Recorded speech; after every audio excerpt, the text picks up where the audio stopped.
Halo Di, Loh, sibuk nggak? agak duduk bang.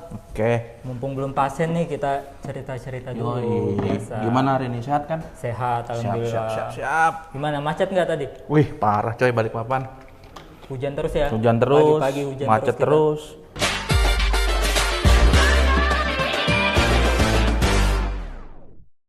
Bang, gini bang. Kita ngobrol-ngobrol santai dulu, ya Iya. kan? Ini kan kita baru nih punya program. Benar. Ya kan? Sport Di medicine. Tahun ini sport medicine. Yoi. Kira-kira sport medicine itu gimana sih pelayanannya? Sebenarnya kalau misalnya kita artiin secara harfiah, secara bahasa sih, sport medicine itu adalah kedokteran olahraga di. Dokter Cuman kalau di RSPB sendiri, sport medicine ini jadi salah satu program unggulan dari rumah sakit kita. Ya. Nah, program unggulan ini adalah program yang dicanangkan di tahun 2022 ini buat jadi program yang pertama kali ini ada di Balikpapan di. Berarti di lain nggak ada dong? Nggak ada. Nggak Ini ada masih ya? pertama kali di Balikpapan. Rumah sakit? Di rumah sakit pertama kali di Balikpapan ya di rumah sakit Pertamina ini adanya. Oh gitu. Berarti memang baru ya? Baru Betul-betul baru banget. Di rumah sakit. Mungkin di lain mungkin ada, mungkin di kota-kota lain ya? Kalau kota lain udah ada, kota-kota besar seperti Jakarta, Surabaya itu udah ada. Udah Cuman ada. di Balikpapan kita nih yang Baru pertama yang kali pertama. ini. Berarti Yoi. terobosan jelas. Terobosan sih. Nah, setelah itu kalau misalnya kayak gitu, target pasarnya siapa bang? Oke, yang pertama kalau bicarain target pasar nih ya, itu ada dua segmentasi. Segmentasi pertama itu atlet profesional. Jelas, atlet profesional itu butuh sport medicine Iya. buat ngatasin cederanya dia. Yang kedua, nah ini yang lagi banyak-banyaknya karena masyarakat sekarang juga lagi hobi-hobi olahraga. Betul. Nah, ini adalah masyarakat non-atlet. Non-atlet. Target keduanya. Iya. Karena masyarakat yang olahraga juga nggak lepas dari cedera olahraga kan. Iya betul. Mereka butuh sesuatu untuk meredakan cederanya, untuk mengatasi cederanya itu sesuatu yang profesional gitu. Iya. Nah, itu adalah target pasar yang bisa jadi masuk ke klien kita. Iya. Gitu. Berarti beralih dari tradisional ke profesional ya? Wajib, karena kan kalau kita berbasis klinis. Klinis. Iya, benar. Berarti nggak sedikit-sedikit ibaratnya Alternatif alternatif Ya, kayak gitu. Karena kan di Balikpapan masih ya. Benar. Di Balikpapan ini kan masih dikit-dikit alternatif, dikit-dikit Benar, alternatif. betul. Ke Seleo alternatif. Betul. Ini mumpung ada Ya. layanan kita baru, Betul. bisa nih ke sini gitu. Nah, selanjutnya untuk cedera-cedera yang bisa diterapi di sport medicine apa Mbak? Bisa diatasi ya. Bisa diatasin. Untuk cedera itu banyak banget sebenarnya yang bisa diatasin. Cuman kita ngambil umumnya aja lah, Ya. yang common di masyarakat misalnya. Mungkin teman-teman di luar sana yang dia tahu itu adalah cedera-cedera ankle misalnya. Engkau terkilir. Terkilir atau orang sini bilang kesleo. Kesleo. Nah, itu dia bilang kayak gitu. Nah, cedera-cedera seperti ini yang paling banyak terjadi kan di masyarakat, yang paling umum. Habis itu ada juga cedera-cedera bahu misalnya teman-teman yang suka tenis, bulu tangkis, bahunya bermasalah, suka sakit. Nah, itu juga bisa jadi alasan-alasan dia harus datang ke sport medicine, cedera-cedera seperti itu. Dan yang paling banyak lagi cedera lutut, cedera ligamen. Saat ini di mana-mana lagi tren itu gitu. Ada kan cerita, jadi teman tuh habis cedera juga terkilir, Oke. ankle kayak gitu, bengkak gitu. Terus ditanya mau diapain setelah bengkak kayak gitu, malah dikasih kompresnya kompres hangat. Biasanya dipijet. Masa pijet ya? kan? Nah, itu yang Iya sih, salah tuh. dikit-dikit dipijet ya. Iya, nggak boleh Kenapa tuh. sebenarnya nggak boleh itu dipijat, kenapa? Karena gini, yang pertama, kan kalau misalnya langsung dipijet, kita nggak tahu yang terjadi di dalam sendinya itu kenapa. Betul. Kalau seandainya dipijet, diberikan tekanan yang keras, nah ini kan bisa bertambah parah. Iya. Bisa melukai jaringan yang lain. Yang tadinya harusnya cederanya itu sembuh dalam seminggu bisa jadi berbulan-bulan karena jaringan yang lain juga rusak. Itu dia. Ya gambling hitungannya kan. Iya. Seperti itu, kayak gitu. Tapi ya bang ya, misal nih dipijet ya, kita bahas itu dikit ya. Misal dipijet, tapi ada juga abis dipijet kok enakan Oke. gitu kan, kadang pasien gitu. Ya. Mas habis dipijet enakan kok. Betul. Katanya nggak boleh, tapi kok enakan. Benar, Nah, oke. kenapa itu? Nah, yang pertama bisa jadi cederanya nggak terlalu parah. Oke, terus Yang kedua, dimanapun namanya dipijit pasti enak, ya betul kan? juga. Namanya Cuman ditekan-tekan, iya, betul, cuman betul, habis itu ada side efeknya enggak? Iya. Makin bengkak contohnya. Betul. Dia memar jadi biru, Iya. perdarahan. Nah, ini dia yang kita nggak pengen. Cedera berulang. Cedera nggak? berulang. Nah, itu Iya. dia yang kita nggak pengen. Makanya di sport medicine ini kita akan ngelakuin itu dengan profesional gitu di. Ya, berarti bukan hanya memikirkan cedera yang sekarang, tapi yang selanjutnya ya. Yang selanjutnya Jadi juga. kita meminimalisir Benar. ceritanya seperti itu. Oke, untuk layanan kita punya apa aja? Oke, kalau untuk layanan kita ada beberapa program. Yang pertama tadi itu untuk recovery pasca cedera. Oke, Oke, terus yang kedua ada program preventif di. preventif aja ya? Ya, jadi program preventif ini kita ngelakuin edukasi ke pasien, terus kita kasih contoh-contoh gerakan, misalnya gerakan stretching, gerakan pendinginan yang baik. Karena sampai saat ini pun di luar sana ternyata masih banyak teman-teman yang nggak tahu gimana sih stretching yang benar, gimana sih pendinginan yang benar. Karena dengan stretching dan pendinginan ini juga bisa mengurangi resiko terjadinya cedera olahraga. Iya, iya, iya. Terus pelayanan berikutnya selain dua tadi, ada yang paling penting juga ada program recovery. Recovery. Ini paling penting dan paling enak nih, kayak gitu ibaratnya. Karena program recovery ini teman-teman misalnya habis olahraga over nih, misalnya dia habis berlatih berlomba misalnya, habis itu kecapean, kelelahan. Nah, kita di sini punya yang namanya recovery pump. Oh, gimana itu? Nah, recovery pump itu mekanismenya gini. Jadi saat dia kelelahan, otot itu akan dimasukkan ke dalam seperti celana begitu, terus akan diberikan tekanan udara. Nah, itu akan mengurangi kekakuan otot. Wah, enak dong ya? Ya, itu yang berfungsi sebagai nanti mengurangi kekakuan otot sehingga cedera itu bisa terhindarkan. Jadi otot nggak gampang capek gitu. Kembali tadi itu apa masalah stretching ya? Ya, Pemanasan, pendinginan, stretching. Sekarang tuh masih ada aja yang salah kan? Ya, misal pertama misal pemanasan malah stretching statik. Ya, betul. Ya kan? Padahal pemanasan kan maknanya tidak seperti benar, itu kan? setuju. Nah, banyak yang di masyarakat ini salah. Iya. Mereka pemanasan cuma berdiri di tempat terus hitung sampai 8. Tapi dulu kita diajarkan seperti itu. Nah. Coba sebelum olahraga pas Ya, SD. benar. Begini Betul. dulu ya kan? Ya. Gini dulu. Itu kan stretching apa namanya? Setuju. Statik. Itu namanya stretching, tapi kan itu ilmu dulu. Oh, iya iya. kan. Karena ilmu kan ilmu berkembang. berkembang. Betul. Bener.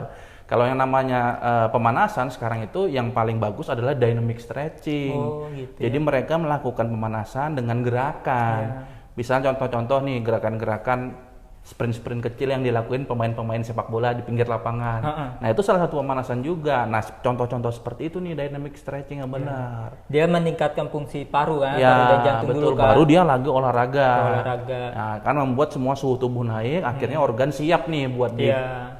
dipaksakan kayak gitu ibaratnya Nah, gitu. mungkin ya ibaratnya yang non atlet itu belum paham kan, Nah, nggak itu semua dia. kan. Nah, itu Ibaratnya, dia. aku mau lari nih, ya udah aku stretching dulu. Sebenarnya Iya, kan nggak gitu ya. betul. Supaya mengurangi resiko cedera. Setuju. Ya kan? Setuju. Nah, hal-hal yang kayak gini mungkin perlu nih Ya, kita sampaikan perlu ke banget. pasien-pasien kita, ke masyarakat, klien-klien kita, ya kan? Betul. Terus selanjutnya ini pelayanan kita ini bisa pakai asuransi nggak bang? Nah, oke. Buat asuransi bisa banget tuh. Bisa ya? Bisa banget tuh. Malah beberapa asuransi sudah bekerja sama dengan kita. Nah, selanjutnya bahkan kita akan mencoba untuk bekerja sama dengan BPJS Kesehatan nih. Iya. Agar supaya teman-teman yang punya BPJS Kesehatan juga bisa mendapatkan pelayanan fisioterapi olahraga di Rumah Sakit Pertamina Balikpapan. Kayak gitu. Jadi nggak usah ragu lah ibaratnya sekarang ini. Kita akan berusaha terus untuk supaya si pelayanan itu bisa dinikmati oleh semua masyarakat Balikpapan. Iya. Gitu Nah, kalau nggak asuransi, yang cash. Oke, buat teman-teman yang cash justru bisa, nggak ada masalah kalau itu. Nah, Justru tapi kan lebih murah. biasanya paling nggak ada diskon kah, paket kah? Nah, gitu. itu akan ada nanti. Bisa teman-teman kontak ke sini, bisa datang ke sini, akan kita jelasin paket-paketnya. Pasti ada diskon, jelas. Ada pengurangan ya? Iya, akan beda tuh kalau untuk pasien yang cash kan. Ya, mereka akan dapat privilege yang lain gitu. Alurnya bang, alurnya. Oke. Kan di rumah sakit pasti ada alur. Ya, Bang. betul. Alurnya gimana nih? Oke, kalau alur seperti biasanya aja sih umum di masyarakat. Biasanya pasien tuh akan datang ke dokter ortopedi dulu. Setelah itu nanti kita dengarin dulu saran dari dokter ortopedinya mau apa. Bisa jadi dirujuk untuk pemeriksaan penunjang. Nah, pemeriksaan penunjang itu ada apa aja sih? Yang pertama bisa MRI, yang kedua bisa X-ray atau ultrasonografi, ultra USG ini. Nah, ini nanti dari 3 ini yang mana dilakukan duluan terserah aja. Bisa kemana-mana tergantung dokter ortopedinya mau yang mana. Setelah itu pasiennya akan dirujuk lagi untuk ke dokter rehabilitasi medik, dokter rehab. Nah, nanti di situ akan ditentukan nih rencana terapinya apa, gitu, program terapinya apa. Setelah itu baru dilimpahkan ke fisioterapi untuk eksekusinya. Oke, berarti gitu. setelah pemeriksaan terperinci melalui bisa pemeriksaan penunjang, bisa X-ray tadi, MRI, ultrasound kayak gitu, Betul. baru dilakukan planning untuk terapinya kira-kira apa. Benar, yang paling cocok dengan kondisi pasien nih, karena pasien A dan B sama-sama cedera, penanganannya bisa beda. Gitu. Jadi pasien udah mengetahui secara pasti ya. Betul. Ini kira-kira misal nih lutut nyeri saat lari kayak gitu. Ini sakitnya apa kayak gitu. Iya, benar. Karena lutut kan banyak diagnosanya. Benar. Ya kan? Jadi nggak mengira-ngira. Iya. Tahu pasti. Nggak sedikit-sedikit pengapuran, sedikit-sedikit pengapuran, ya kan? Itu ilmu lama lah. Ilmu lama, iya. Berarti di sini terperinci ya? Terperinci. Profesional juga. Iya, oke. Gitu. Terus berapa lama Bang biasanya proses pemulihan cedera? Nah, kalau kita bicara proses pemulihan nih beda-beda juga. Ya. Seperti aku bilang tadi nih. Pasien A, pasien B sama-sama cedera ankle nih, tapi pemulihannya bisa beda. Ya. Faktor-faktornya banyak kayak gitu, tergantung misalnya grade dari cederanya. Sama-sama cedera ankle tuh ada beberapa grade tingkat keparahannya. Ada grade 1 bisa selesai 1-2 minggu, grade 2 agak lebih lama lagi, grade 3 bahkan makan waktu sampai berbulan-bulan. Ada yang harus operasi juga, tergantung nih faktor penyembuhannya itu, faktor cederanya itu tergantung pada jaringan apa yang rusak gitu. Berarti secara pasti cedera yang ibaratnya jaringan apa dulu yang rusak bener. Dan gradingnya ya. Dan gradingnya. Kalau gradingnya ibaratnya ringan ya tidak perlu operasi. Dan semua itu ada timelinenya. Ada timelinenya. Jadi sudah terpaku sama timeline, nanti ada indikator yang diraih. Betul. Kayak gitu ya. Itu dia.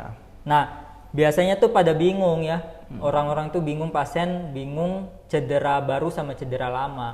Itu apa yang membedakan kira-kira? Kalau cedera baru sama cedera lama ini yang membedakan jelas yang pertama faktor waktunya. Waktu ya? Iya, jadi kan kalau cedera akan dibagi 2 jenis, akut dan kronik nih. Kalau akut cedera baru. Jadi 1 kali 24 jam atau 2 kali 24 jam itu bisa dikatakan cedera yang akut. Karena baru saja terjadi kemarin, baru aja kejadian gitu. Nah, terus kalau sudah lepas dari masa itu, seminggu misalnya, dia masih belum sembuh, masih ada bengkak, masih ada pendarahan, itu sudah masuk ke cedera yang kronis Nah, itu nanti kalau sudah misalnya timelinenya lewat situ, ya tadi itu akan dilakukan pemeriksaan penunjang. Nah, untuk memastikan apa yang di dalamnya ini terjadi apa sih gitu. Biar pasti ya. Biar pasti. Nah, kan ada pasien, ya kan biasa itu pasien si A sama si B kayak gitu, cedera sama Bang, ya kan, tapi proses pemulihannya itu berbeda. Apa yang ada yang lama, ada yang cepat. Iya, ada yang lama, ada yang cepat. Padahal kalau dibilang umur ya barengan. Umur sama. Ibaratnya sama lah, nggak terlalu jauh ya kan. Tapi kok yang satunya lebih cepat, satunya enggak, itu pengaruh apa ya? Kalau itu tergantung. Nomor satunya adalah tingkat keparahannya tadi. Tingkat keparahan cederanya beda-beda apa sama aja. Katakanlah sama nih. Nah, kita akan beralih lagi ke faktor work and rest-nya dia. Nah, pasien ini saat dia cedera, dia istirahat nggak untuk mengurangi atau untuk supaya si cederanya ini tidak bertambah buruk. Nah, ada pasien yang A, dia waktu cedera istirahat dulu deh. Aku kurangi dulu aktivitasku. Ada pasien paksa aja. Nah, ini jelas outputnya akan beda nanti saat dia istirahat. Dia memberi waktu untuk jaringannya dulu itu healing. Terus dengan pelayanan fisioterapi yang baik, dia bisa cepat sembuhnya. Tapi yang dipaksa terus bisa jadi jaringan yang lain kena kan?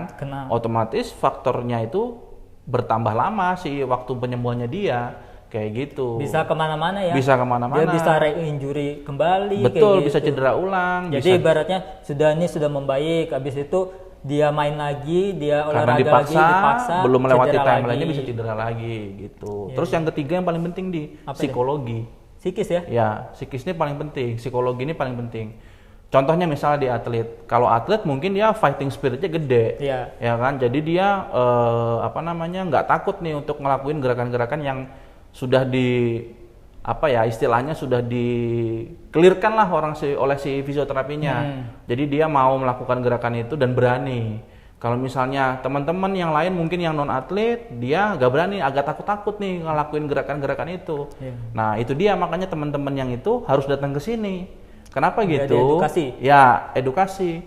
Dan semuanya kalau di fisioterapi di sport medicine sini semuanya kan didampingi dan diawasi gitu. Jadi, Diawasin ya. Jadi pasien-pasien tuh nggak perlu takut lagi. Nggak bakal ditinggal. Nggak bakal ditinggal. Jadi melakukan gerakan kita awasin. Diawasi. Kita kasih tahu yang bagus Bener. mana, yang baik gimana gerakannya gitu ya. Jadi saat dia psikologinya terbangun dengan baik, otomatis proses pemulihan cedera juga akan maksimal. Karena banyak bang, abis setelah cedera, sudahlah aku kayaknya udah nggak bisa Iya. nih, udah sakit lutut sedikit, udah aku gantung raket aja, Pensiun. pensiun lah. Padahal nggak pensi harus aja. kayak gitu. Nggak harus kayak gitu Iya. ya.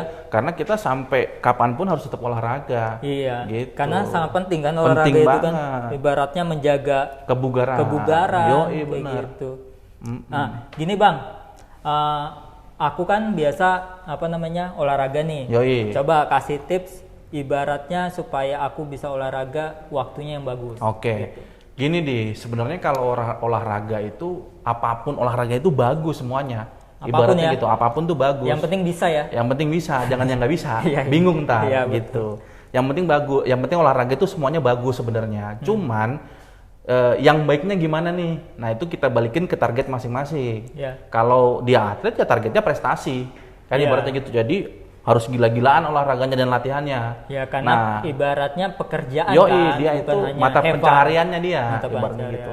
Nah, buat kita yang non atlet seperti kita ini, kita kan cukup menjaga kebugaran tubuh kita.